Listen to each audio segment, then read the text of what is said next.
గత ప్రభుత్వం మిమ్మల్ని అందరినీ భయపెట్టింది, అది నేను అర్థం చేసుకోగలను. కానీ మేము మీకు భుజం కాసే వ్యక్తులు మేము.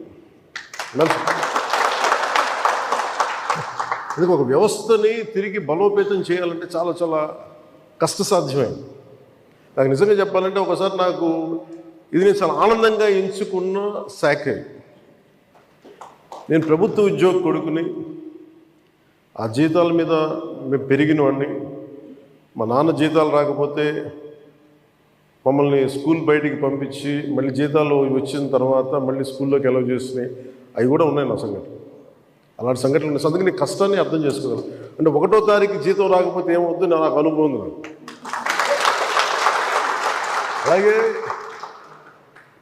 ఆఖరి వారంలో డబ్బులు అయిపోతే కూడా ఆ పరిస్థితి కూడా నాకు తెలుసు. మా పొరపాటున మేము ఏదో ఇవి జరిగిపోయినాయి, కానీ మేము ఇలా ఈ సినిమా రంగంలో ఇవన్నీ ఉండటం వల్ల బేసిక్గా చాలా సాధారణ స్థాయి నుంచి వచ్చాం. కాబట్టి అన్నిటికంటే కూడా సాధారణ స్థాయి మాకు భగవంతుడి వచ్చిన మమ్మల్ని తీసుకొచ్చిన సాధారణ స్థాయి కష్టాలని మేము మర్చిపోం.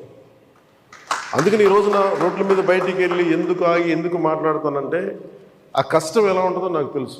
ఇందాక మీరు ఇచ్చిన రిప్రజెంటేషన్ కూడా ఆ కష్టం ఎలా ఉంటుందో నాకు తెలుసు.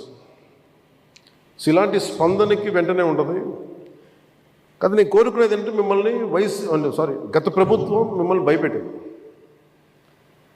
అంతకుముందు ఉన్న ప్రభుత్వంకి మీరు ఏదైనా ఒక నిరసన చెప్పడానికి చాలా బలంగా చెప్పగలిగేవారు. కానీ ఇప్పుడున్న కూటమి ప్రభుత్వం మీకు అండగా నిలబడుతుంది. ఫస్ట్ ముందస్తుగా మేము మీతో గొడవ పెట్టుకోవడానికి ఫస్ట్, ఎందుకంటే బ్యాడ్ బ్లడ్ ఉండకూడదని ఫస్ట్ ఫోన్ చేశాను మీకు.